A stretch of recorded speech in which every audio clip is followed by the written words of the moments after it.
The bowlers had an extremely tough day today. Did the early SRH blitz catch the whole team off guard? Look, it probably did a little bit, yeah. We obviously opened up today with Norkie and Rabada, sort of identifying how big a wicket David Warner was, and we knew that, with Saha coming in, we thought that he'd open the batting. We knew that he could be a dangerous player as well, but I think they were 77 for none at the end of the power play, and they played beautifully then. And as has happened with us quite a few times through the tournament so far, when teams have really got on top of us, we found it hard to drag it back, and found it hard to go to someone to really change the momentum. And today was a great example of that. So, look, we've got some work to do, not just on our bowling. We've got some work to do on our all-round game. I think our fielding's been a bit sloppy over the last couple of games as well, and our batsmen have sort of struggled to find any sort of rhythm. So it's a disappointing day for us today. In the next one, were you surprised that Wriddhiman Saha replaced Bairstow on top and still managed to create a similar impact? We were sort of expecting it, to be honest. We thought Kane might come back into the side. So if Kane came back in, we thought that he would replace Bairstow, which meant that Saha would have to come back in as well on wicket keep. So we were ready for that. We had a good chat this morning before the game started. How we wanted to play against Saha if he did play, and obviously with Kane coming in at number 4 as well, we had some pretty good plans for him. But Saha played beautifully today. I mean, he actually surprised me a little bit. I know he can be a dangerous player, but to come back in after a few games out and play like he did was a super knock, and probably the difference in the game, to be honest. Vicky, the next one, 2 consecutive matches, the team has conceded big scores. What's gone wrong for the team bowling first?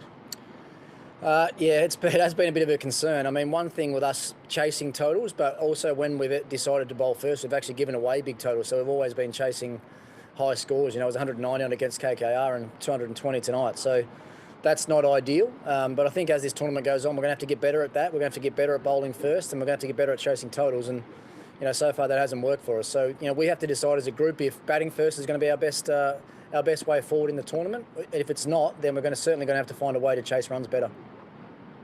The next one, what was the idea behind sending Shreyas Iyer at number 6 tonight?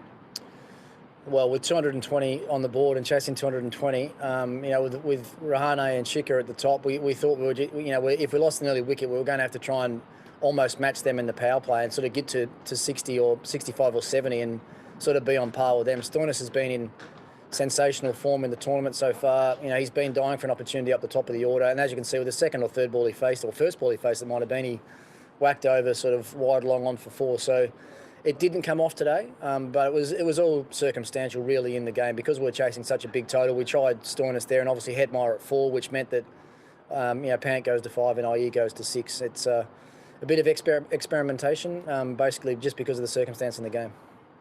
The next one, last year SRH qualified for the playoffs with 12 points. With 14 points, DC's playoff spot is still not guaranteed. How much are you guys calculating these scenarios in your head, and what's the plan for the remaining games? We're not calculating. I mean, I think we've had a rough idea from the start of the tournament, sort of how many points you might need to qualify, and we got to 7 wins quite quickly, and we've lost 3 games in a row now. So we have to reset right now. We play MI next and then RCB in the last game. So we've got 2 very big and tough opponents coming up. And if we keep playing the way we are, then we're going to find it hard to win those games. So we've got to change things quickly. And it's going to come down to me and the other coaches and the senior players around our team to really put our hands up and make sure we're getting the job done. Because the games performances that we've put out in the last couple of games haven't been to the standard that is expected at the Delhi Capitals.